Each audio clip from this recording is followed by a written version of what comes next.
are the same as before, and I don't know what the other have done. I think they have improved what I have heard, so it will be a good fight, I think. Last year, the 2001 world champion is on a mission. I think we're in a better position than we were last year to compete against Marcus, and well, he's going to be trying very hard to keep it as well, and I think the fact that he had such a good year last year, it's only going to help him be confident and stay confident this year.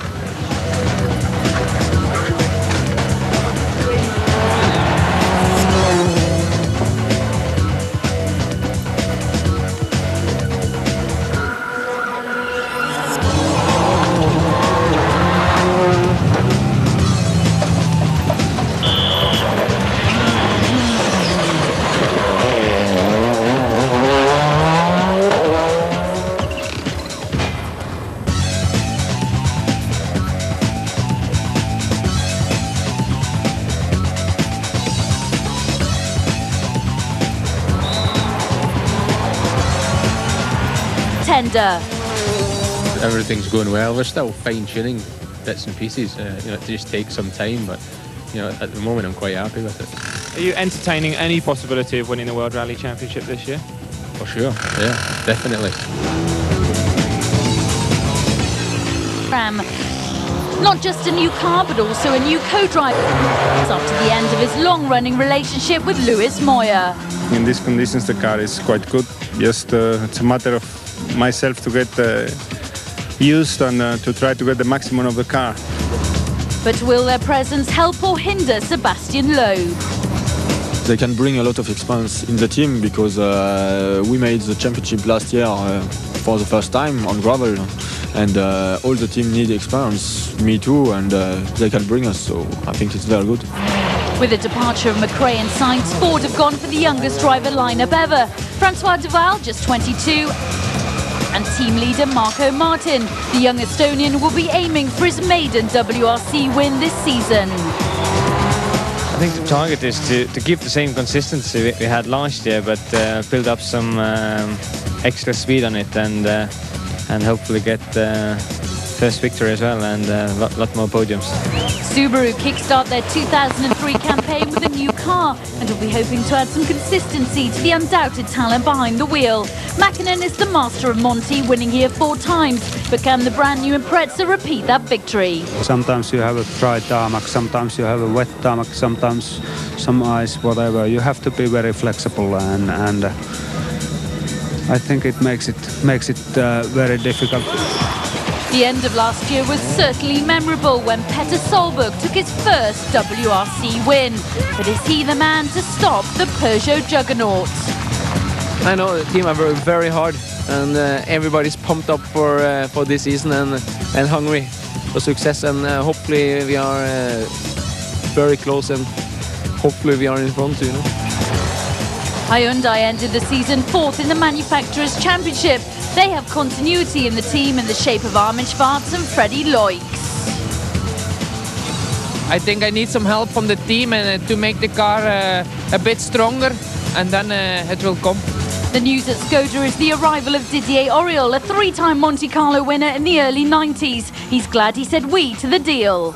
Skoda called me and we have a very good feeling, and it's really human people, and the challenge feel interesting, new car to develop, So it's why I take the decision to sign. Auriol joins Tony Gardemeister, who retains his place in the team. But sadly, Mitsubishi won't be competing in Monte. The team with one of the proudest WRC records will focus on a development program this year. Another big change to look out for this season is the point system. While 10 points will still be awarded to an event winner, the second place driver will now be awarded 8 points instead of 6, with points now available down to 8th position. Also new this year is the Inmarsat Star of the Rally. This could be a driver, co-driver, mechanic, or even a spectator. The winner will be chosen by Nicky Grist at the end of each event. And at the end of the year, you, the viewer, will get to vote for the star of the season in an internet vote. And you'll be hearing more from Nicky as he gives his expert opinions on the key moments of each rally. So here it is, the class of 2003. Sandwiched between the mountains and the sea on France's southern coast, the Rally Monte Carlo is 3 days of fierce competition on closed roads called stages, shown here in yellow, where drivers race against the clock. The one who completes the stages in the fastest time is the winner and collects the maximum 10 points. The stages on these twisty mountain roads are a challenge in themselves, but on Monte Carlo Rally the biggest issue for the drivers is the weather, especially the cold and freezing conditions. As the cars wind their way up these mountain tests, the road conditions can dramatically change, from maximum grip to no grip. The correct tyre choice is critical and gives the drivers the biggest headaches. The tyre choice will be the main factor here. It's going to be very, very tough to make sure we have the right tyre choice, the least wrong tyre choice. This year it seems like it's going to be a normal Monte Carlo, and that means you spend most of the time on wrong tyres, and that's not much fun to drive actually. There's a wide choice of tyres. Slicks for dry, intermediates for wet, a mixed tyre with studs for ice and snow, and an out-and-out snow option. It's always difficult to choose the ultimate choice, but when it's a slick they need to be pre-warmed in heated tyre blankets. The gravel crews will relate the information back to the driver and co-driver as well as to myself, giving me the condition actually as it is on the ground when they go through. If we have a changeable weather condition and it actually starts snowing at the time, that's where the weather crews become vitally important, because they're in the stage as we are actually putting the tyres on the car. We have to measure carefully percentage of dry and ice and wet, whatever it, and with good luck and a little bit of risk, you can make a good time or either complete disaster. And it all kicked off from Casino Square, but the real action would be taking place in the mountains.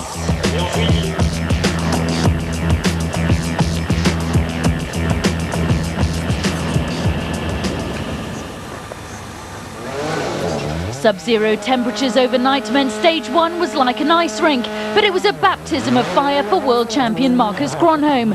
The message was loud and clear to his rivals as he skated around the 28-kilometre stage to set the quickest time. And what a way to start his title defence.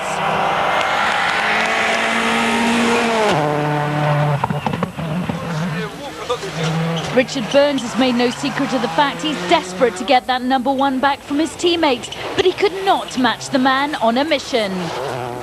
Gronholm's closest rival was Subaru's Petter Solberg. The Norwegian hurtled around the stage in the brand new Impreza to go second fastest and 4.2 seconds behind the leader. This stage was last used on Monte 3 years ago. On that occasion, Colin McRae was the pace setter. It may be a new year and a new team for the 1995 world champion, but the Scot was all smiles and he made a positive start, going third fastest in the Citroën. Tommy Mäkinen is out to get that record win this weekend, but the former world champion made a nervous start when he stalled, costing him a precious 7 seconds. But as you can see on the telemetry, look how quick he gets going.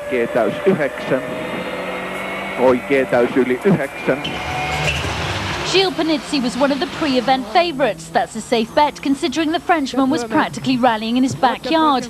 But he had nothing but problems. The combination of the wrong tyres and some clumsy cornering cost him almost a minute. His chance of a win is now almost impossible.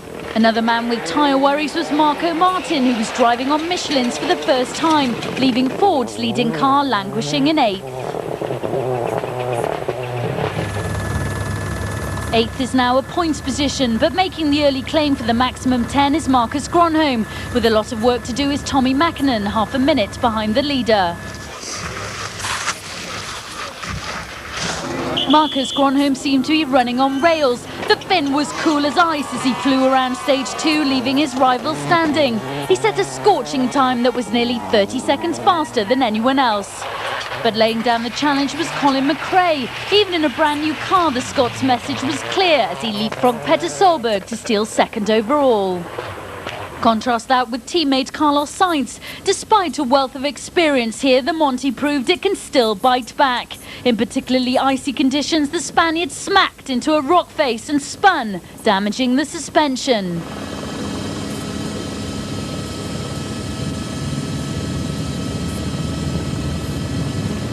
Nobody warned Petter Solberg about this cruel corner either. Right, just 2 left half, long tightness narrow, bad ice. Keep in the bad ice half, 2 right minus, opens flat, 6 dry, 14. The Norwegian getting away quite lightly. 6 right minus, ice opens, 80, slow line is unseen, 2 left, bad ice, water inside. Hyundai's Freddie Loix has never had much luck on this event. First a spin, then the Belgian suffered a minor scare when he ran wide and straight into a field. French privateer Cedric Robert was going great guns, running in the top 10, and despite following Freddie, he managed to hold on to his place. But it wasn't a clash with the scenery that brought Tony Gardemeister's rally to an early end. The Finn started the stage on 3 cylinders after the turbo blew on his Octavia, and he eventually stopped and retired, the first Monty victim. Leaving Skoda's hopes resting on the shoulders of Didier Auriol, who's back in the harness after a year away.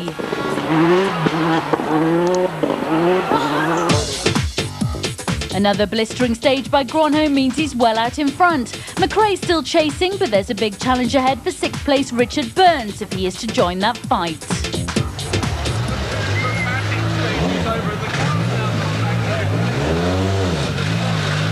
Marcus, are you surprised to be leading? Yes, a little bit, because the lead is so big and I couldn't understand the times. How are those first 2 stages? Very tricky? They were quite tricky, yes. It was ice and snow and some slippy places.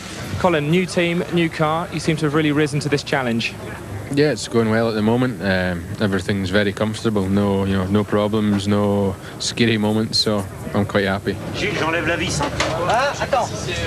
Not a really big moment, but enough to lose quite a lot of time. Just spun. I couldn't turn around the car because it was very icy. Stalled the engine a couple of times, but typical from Monte Carlo.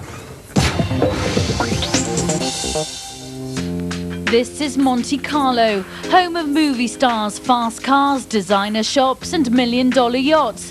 And in January it's home to the most famous, the most prestigious challenge in the World Rally Championship.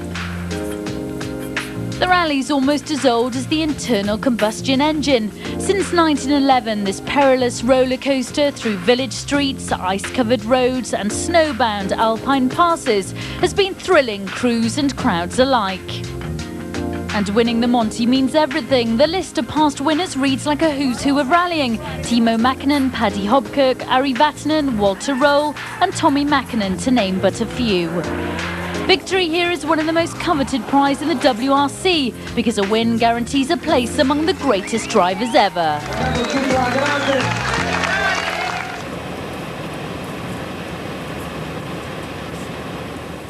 Perhaps Marcus Gronholm relaxed too much at service because for the first time in the rally he didn't win the stage, which left it open for the chasing pack to gain some time. But he still managed to wave at the fans.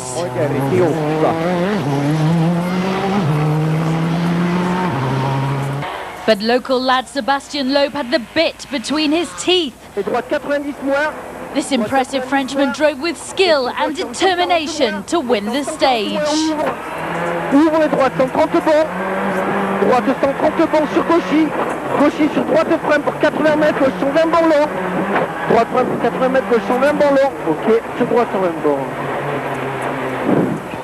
But it would need a Monty miracle for Tommy Mäkinen to take a record 5th victory. The Finn lost his front brakes and was over a minute slower than Loeb. That's a lifetime in rallying. Oikein riaukee 3. Lyhyt Koovasen plus sisään. Adesso li riprendo solo qui, perché sennò non riesco a vedere. Stage 4 and once again the ever quick, ever consistent Petter Solberg drove to the limit, desperate to catch Gronholm. But he pushed too hard, sliding wide and smashing through the railings. He was lucky he made it to service. Unbelievable then that Solberg's grit and determination paid off. He finished the stage 2nd quickest. This is Marco Martin's Monty debut on Michelin's. Look at this for a scare. 43 miles straight, slow line.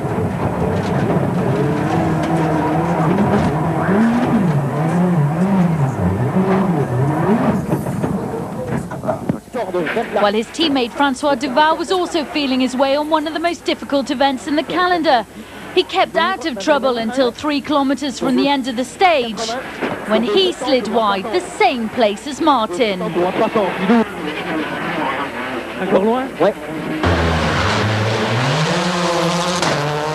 And Colin McRae also had a Monty moment.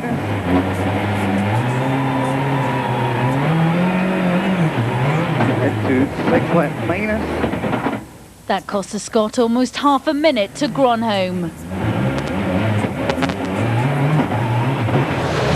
Hot on McRae's heels was Richard Burns. In the battle between the top 2 British drivers in French cars, McRae had stood out so far, but Burns was creeping up and breathing down the Scot's neck. Flatline 20, medium range, slippy, cut long, 40, medium range, big cut paints, ace inside. It's a feeling of deja vu with Marcus Gronholm out in front. French star Loeb has mastered the icy conditions and moves in front of his more experienced teammate. Tommy Mäkinen is just outside the points, while Gilles Panizzi is clearly suffering. Petter, the car's looking a bit sorry for itself. What happened? Well, actually, I had 5 kilometers per hour and I just had everything under control and then just hit the ice and hit the pole on the bridge, and I was hanging out and just dipping, and I was stopped for maybe 20 seconds and then I couldn't start it properly and I went back again and just went flat out. Back at service, the Subaru mechanics worked hard to repair the Impreza.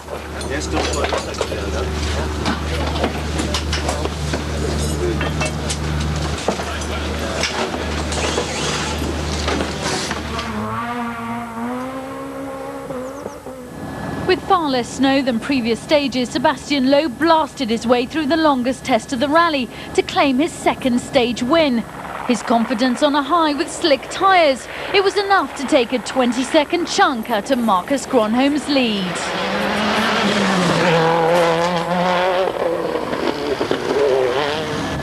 The Finn was also on a charge and clearly pushing to the limit.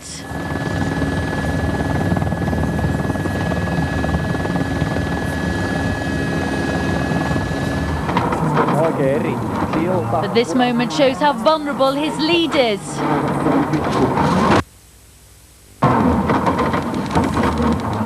But he made it to the end of the stage. I hit the barrier of the bridge. It was slippy and water. I came too fast on the bridge and bam! Carlos Sainz had his own little excursion, but despite that, he still managed to claim 2nd in the stage.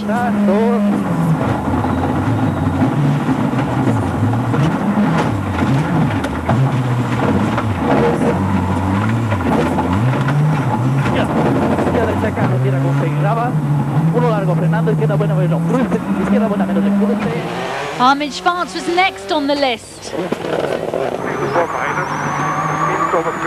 Right 3 long, exit ice open. Bouncing his Hyundai accent around the mountain scenery, but just holding on with some deft car control.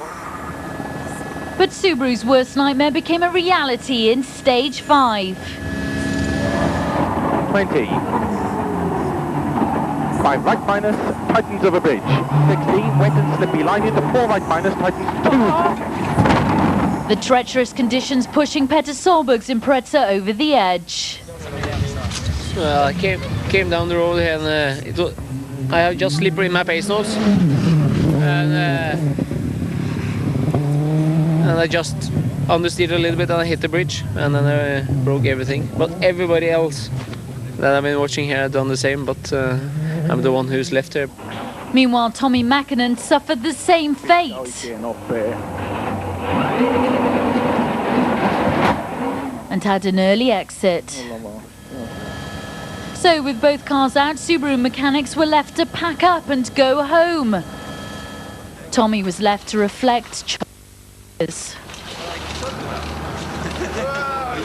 was what they recommend for us. I was thinking something else, and I was pretty sure what we should have. But they recommend that one, and everybody pushed it too hard to have it, and then I thought, okay, I go for that, but it was mistake. tänane päev on vähe selline üles-alla olnud, et natuke liiga palju spinne on päeva jooksul olnud ja natuke aega kaotas sellega, aga tegelikult päev iseenesest nagu hästi läinud, autoga probleeme ei ole ja kõik nagu toimib, et loodame, et see viimane pikk katse läheks ka enam-vähem. Stage 6, the second run through Plan de Vitrolles.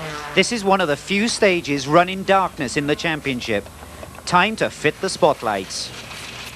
A maximum of 6 are allowed, a total output of 23,000 watts. That is 380 domestic light bulbs. Although difficult to appreciate on these shots, the lights are fantastic. But just imagine when they all go out, as they did for Carlos Sainz in 1995.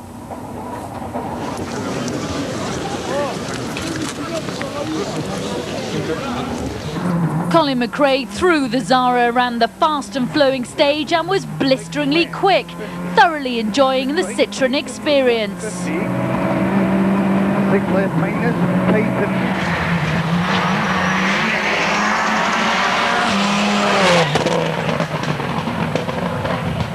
Marcus Gronholm finished the day as the overnight leader, a job well done from the world champion.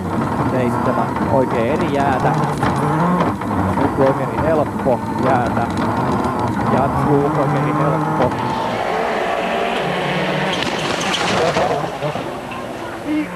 Sebastian Loeb was keen not to be outdone by his new teammate.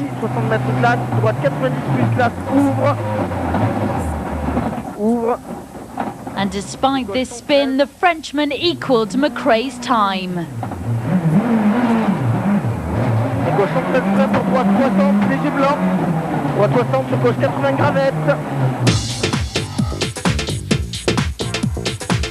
At the end of day 1, Marcus Gronholm has a healthy lead, but Loeb's in a great position to attack, with the British drivers McRae and Burns behind him. Just outside the points, Roman Cresta, Francois Duval and Skoda's new signing Didier Auriol.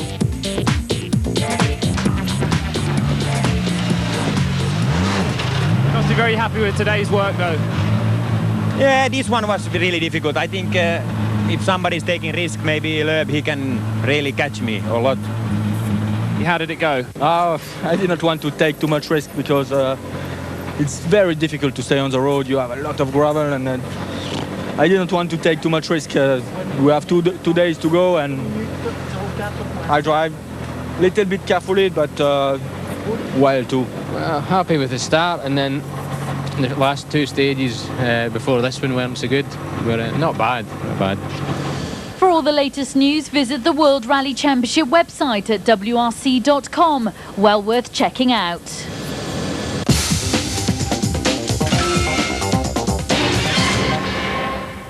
Welcome back to the WRC Monte Carlo, where after just one day, Marcus Gronholm and Sebastian Loeb are streets ahead of their rivals. There's something about this Finn and the Frenchman that set them apart. Let's find out what it is.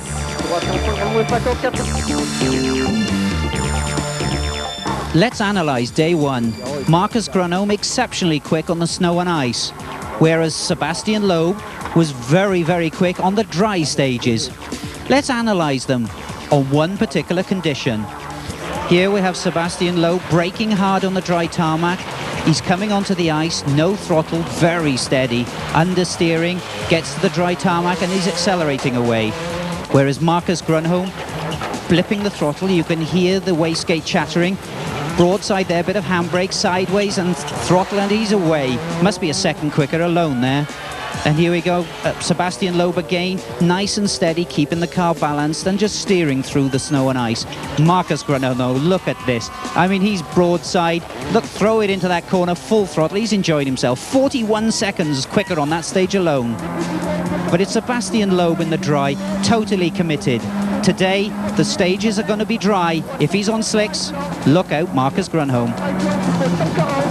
Monte Carlo has always been a popular rally with the fans, but on the second morning it became a victim of its own success. So many people packed the roadsides that the first stage was cancelled. Not good news for those chasing the leaders. Colin, what's it going to take to get back on terms with Sebastian and Marcus today? difficult. This stage has been cancelled now as well, which was a stage that you could have pulled a bit of time on because of the ice, but I don't think it's possible. Just sort of protect the position, to keep on trying for sure and stay out of trouble and see what happens. 20-second lead is not a massive lead. All it will take is one spin and you could take the lead of the rally. Yes, sure, but I can make a spin too, so we have to be very concentrated and not make a mistake. Marcus, you got Sebastian Loeb just 20 seconds behind you. It's going to be a big fight today. We will see, yes. I think he will catch me, but how much, I don't know. Stage 8, an old start from years gone by. The inexperienced crews won't have pace notes for this particular piece of road. Very quick initially, then some great hairpin bends uphill. It then joins a stage from 2002, the stage where Sebastian Loeb was exceptionally quick last year.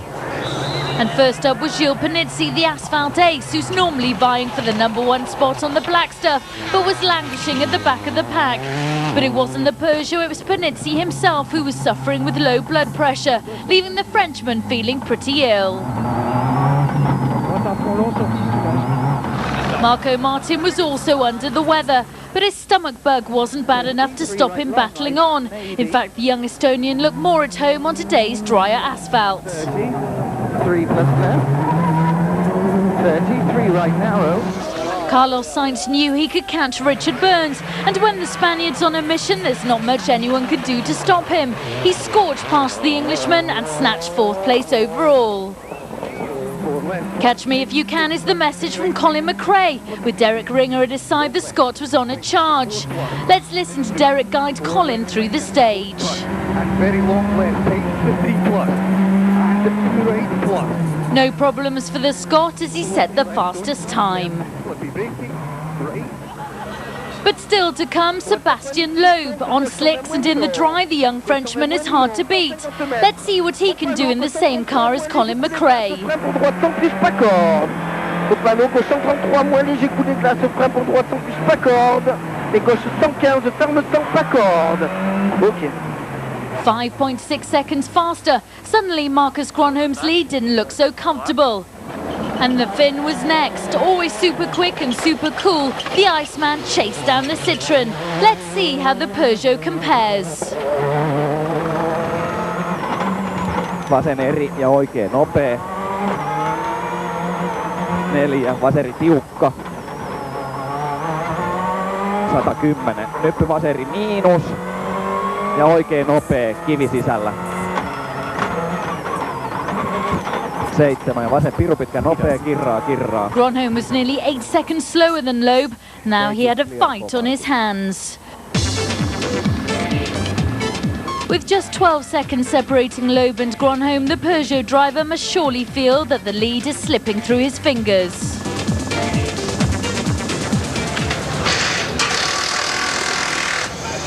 Marcus, are you at all worried about that big attack from Sebastian Loeb on the last stage? No, I'm not worried. Okay, he seems to catch me, but okay. I will try to do my best and try to stay there in contact, but we will see. I made a very good drive in the last stage. It was nearly dry, just some places with a little ice, but not. They were good conditions for the Xara and for me, and it's a stage I know a little bit, so I tried to push at the maximum to catch Gronholm, and we made a very good time, so I'm happy. A few of Monte Carlo's famous Formula One residents dropped in to check out their hometown rally, including Colombia's Juan Pablo Montoya from the Williams team, talking shop at Peugeot. Also on hand, BAR's brand new signing Jenson Button, who liked what he saw at his first ever WRC. This is the first time I've ever seen a rally car live, so it's pretty exciting. But no, it was good to see. It's good to come down there and experience the other Formula. I love driving anything quick. Tarmac I'd stick to that, and gravel I think I'd be useless. And it looks, it's pretty exciting, and it's just amazing what they do, through the little villages and what have you. They're pretty impressive drivers. Colin McRae, World Rally Champion in '95, the most spectacular driver in the WRC, one of the fastest on the road and off the road. If it's got an engine and wheels, he's your man. Here he tells us of his chances this year with his new team, Citroën. I desperately want to win the championship again, but there's no more pressure to do so. Yeah, I've done it once. It would be nice to do it again for sure, and that's the plan. But there's no extra pressure to do that. I think every year at the moment it gets tougher and tougher. There's a lot of young drivers coming in as well, so for sure there's more competition than there was back in '95, and it is tougher. When you retire or you stop at this level, as long as you can look back and say you gave it your best and it didn't happen, then yeah, I'd be quite happy with that. But it would be nice just to have the world title again before the end of it all. I think Citroën is a very, very big change for me. It's a new team. It's working with a different mentality, and it's a team that are very, very keen to win the championship, and there's an awful lot of support there right from the very top, and it's looking very good. Stage 9, very fast initially, climbs over the top of the col and then a twisty descent on ice and snow.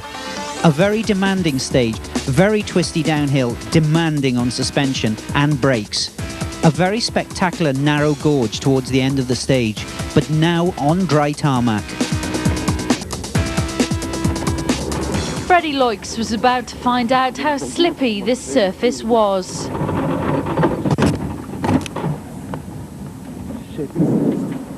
And how steep these mountains really are.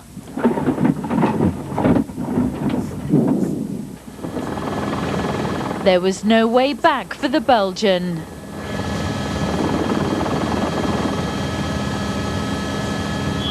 There's no amount of snow that can scare Marcus Gronholm. He knew he was the stronger man on the ice and went flat out to keep Loeb at bay.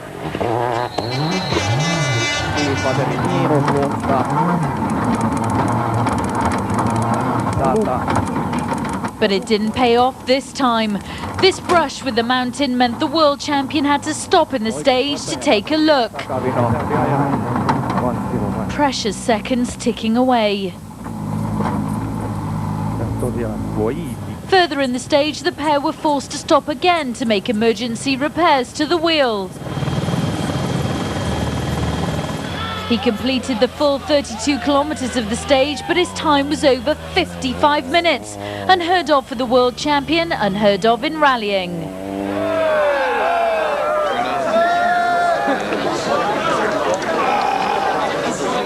Richard Burns' rally was going from bad to worse. Incorrect tyre choice and wrong suspension setup cost him precious time. 50, flat line braking to easy line, very narrow, anti right plus damp.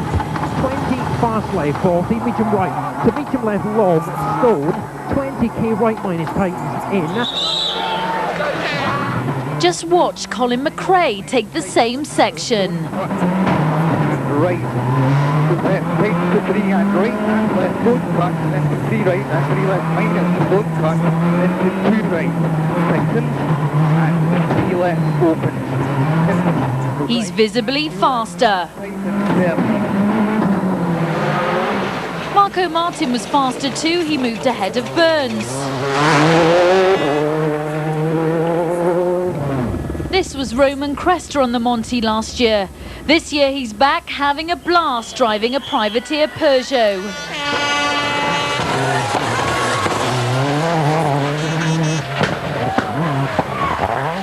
But the man stealing the limelight in 2003 was still Sebastian Loeb. Despite taking great care of the snow, the Frenchman set the fastest time. And thanks to Gronholm's misfortune, he became the new rally leader.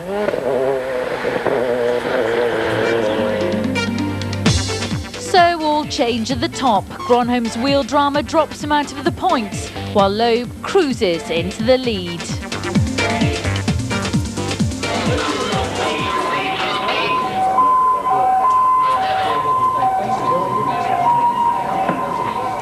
Marcus Gronholm made it to the start of stage 10, but he was so late he was given a 2-minute time penalty. His lead well and truly gone.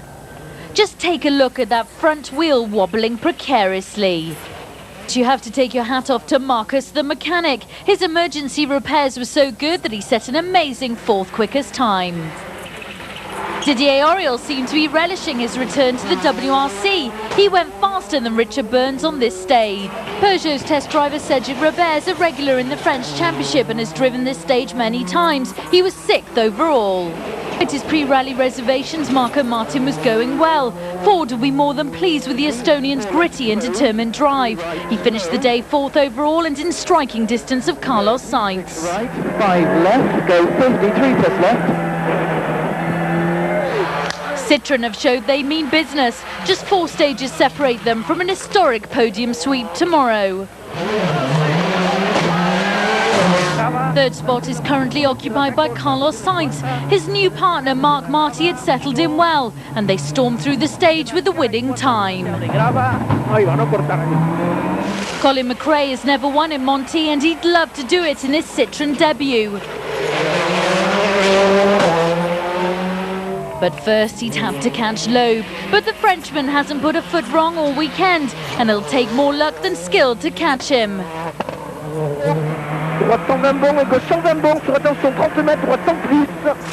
Perhaps he senses the victory that was taken away from him last year will be his come Sunday.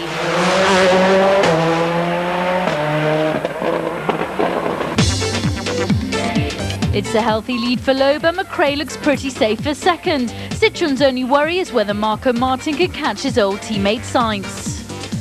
It's unfamiliar territory for Marcus Gronholm, the world champion, near the bottom of our leaderboard.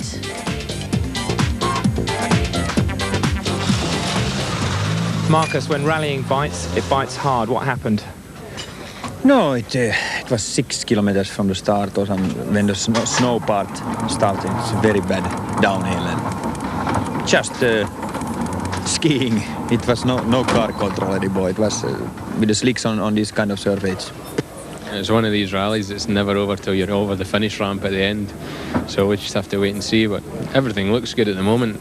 No problems. So it was a very good fight with Marcus, and now we made a mistake, so we are in 1st from the rally. Yes. Still difficult day tomorrow with Turini in the morning, which always bring some surprises. I hope everything's going well. Would you expect tomorrow the Citroën management to tell Colin and Carlos not to push you too hard? We have to hold 1, 2, 3 for Citroën. You have to ask Mr. Frecklin. It's not my decision. Are you going to tell Colin and Carlos not to push Sebastian tomorrow? Yeah, you know, the situation, it's not so easy because Martin is very close from Carlos, and I think we need to keep a good speed for the first lap tomorrow morning, and then we'll see after.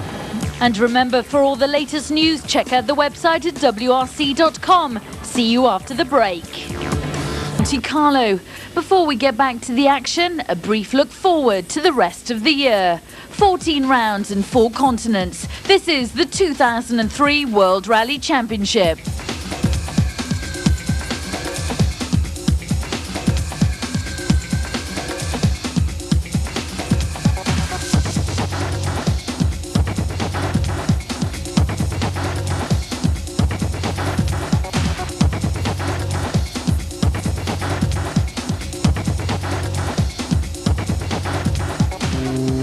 The Col de Turini. In history, it's one of the oldest and one of the most famous stages in the World Rally Championship. Anybody who is good at rallying has rallied over this col. A great party atmosphere with a mass of spectators. 22 kilometers of twisting corners all the way to the col. 5Ks from the top, I've been told, you go onto snow and ice. But soon as you pass over the top, the downhill is totally dry. If anybody has taken a soft compound for the snow, it's going to make the steering very difficult towards the end. First up was Marcus Gronholm, but the best he could hope for was to score manufacturer points for his team. With grit and determination, he set the time the others would have to beat. But look at Sebastian Loeb go. His was the only Citroën fitted with studded tyres, and it gave him the edge on the top of the col.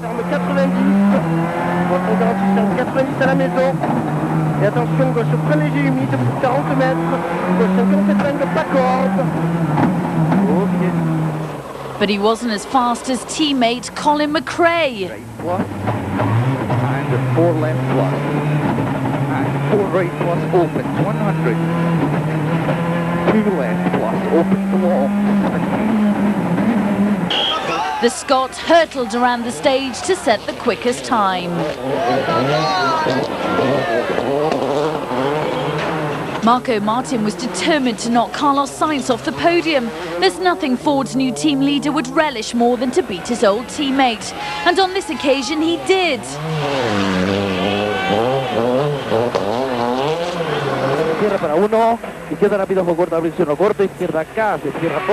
Sainz was slower and his third place was now on the line.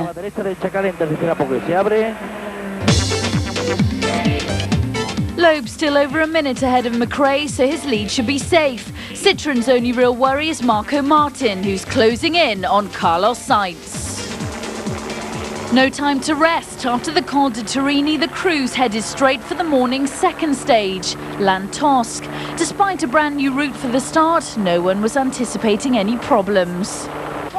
But that was certainly the case for Didier Auriol. Nobody wants brake trouble when there's a succession of hairpins looming, but the Frenchman rose to the challenge in the Skoda.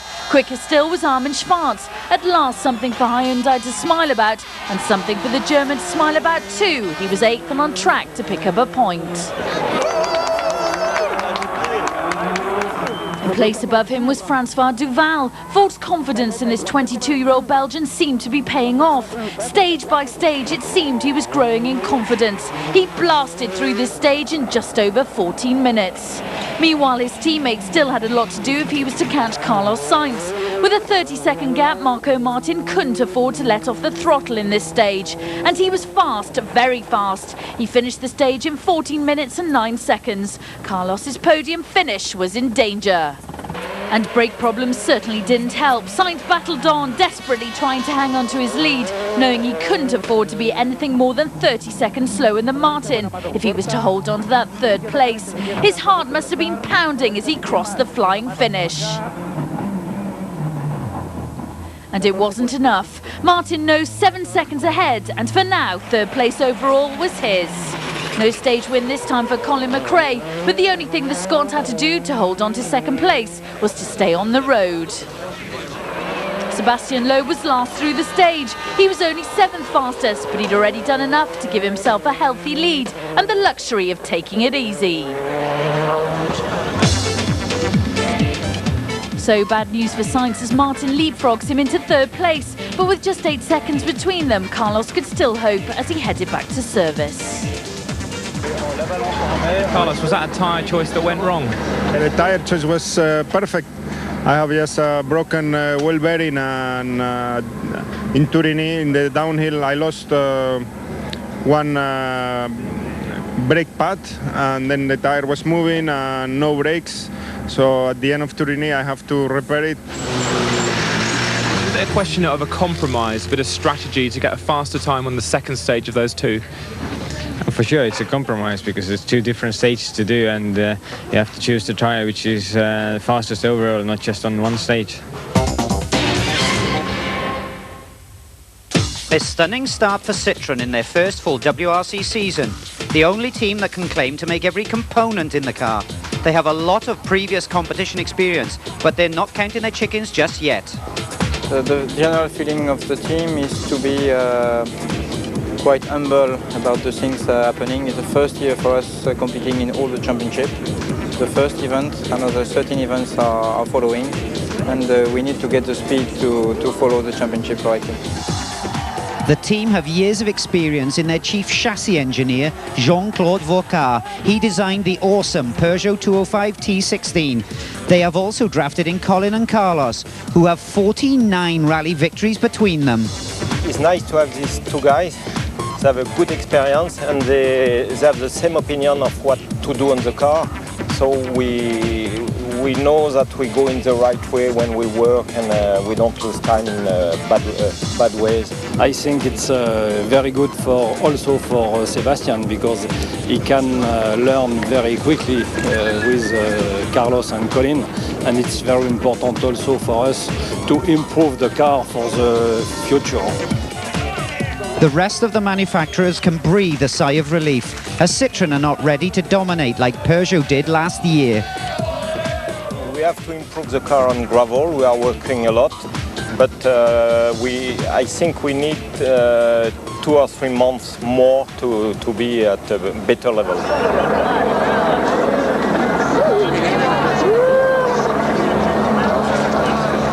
If it wasn't for a small collision with the mountainside yesterday, Marcus Gronholm might have been leading, but it wasn't to be. Still, a manufacturer point was at stake for Peugeot. Ford must be confident they've made a great investment for the future in Marco Martin, especially considering his performance on this event. If he could just make it to the end of this rally with no troubles, he'd be on the podium. But the treacherous conditions prove once again that nothing can be taken for granted on Monte.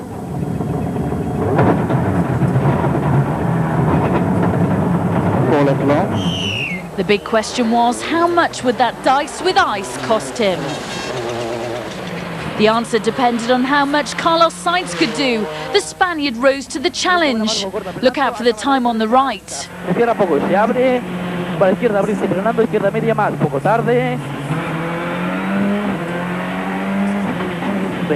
He goes quicker, taking a chunk out of Marco Martin's lead. Colin McRae knows only too well that the Col de Turin is a dangerous place. Many times the Scot suffered on the top of this mountain, but not this time. 4th fastest on the stage and still poised for 2nd overall. Loeb is experienced enough to know that when you've got a healthy lead, it's not worth taking the risks. He knew he was just a few kilometres away from a Monte win. So it looks like no worries at the top for Loeb, just 1 stage away from victory. The big battle is for that final podium place.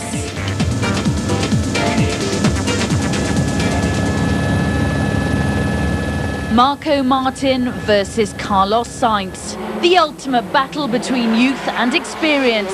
And could Martin hold on? But Sainz clearly had the bit between his teeth. Let's ride aboard Isara.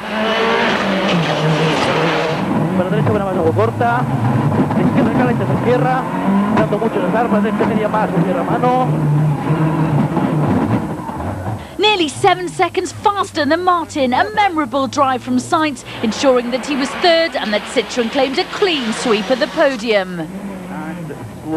Colin McRae wasn't giving an inch either, still flying and gunning for glory. The Scot finished in 2nd place on his dazzling debut for the French marque. But it was Sébastien Loeb who cruised to a stunning victory. He didn't care about his 7th quickest time. He knew the win and maximum 10 points were his.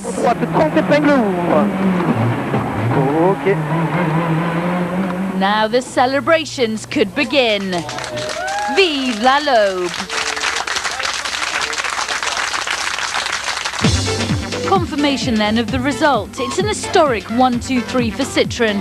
Disappointment in the end for Marco Martin and also for Peugeot, who ended the rally with only 1 WRC car in the top 8. Their other entry, Marcus Gronholm, finished down in 13th. He'll be hoping that's the end of his bad luck for the season. Carlos, a terrific way to get onto the podium to beat Marco Martin in a thrilling battle.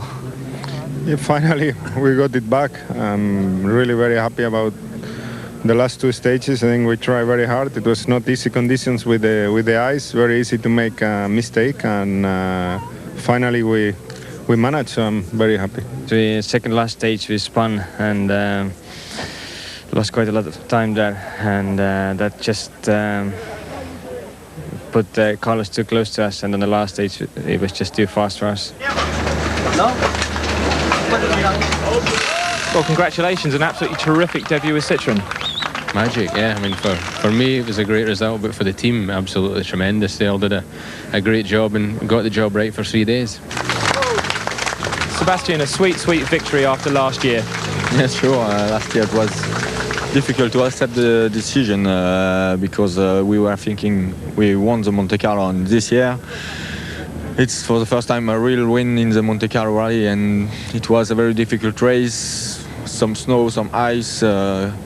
And to finish this rally in the first place is very funny. I'm very happy for everybody, for the team, for the driver, for the co-driver.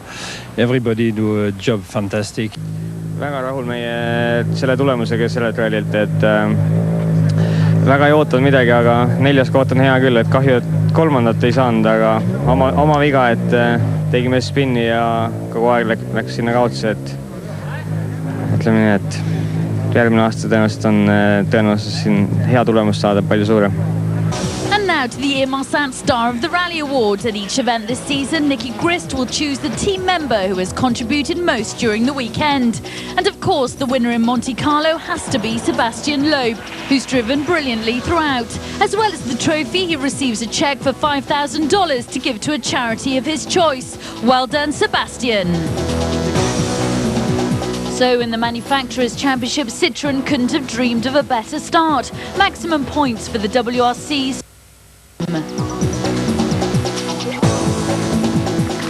An historic win for Citroën, while Sebastian Loeb is on top of the world. Until next time, it's goodbye from Monte Carlo.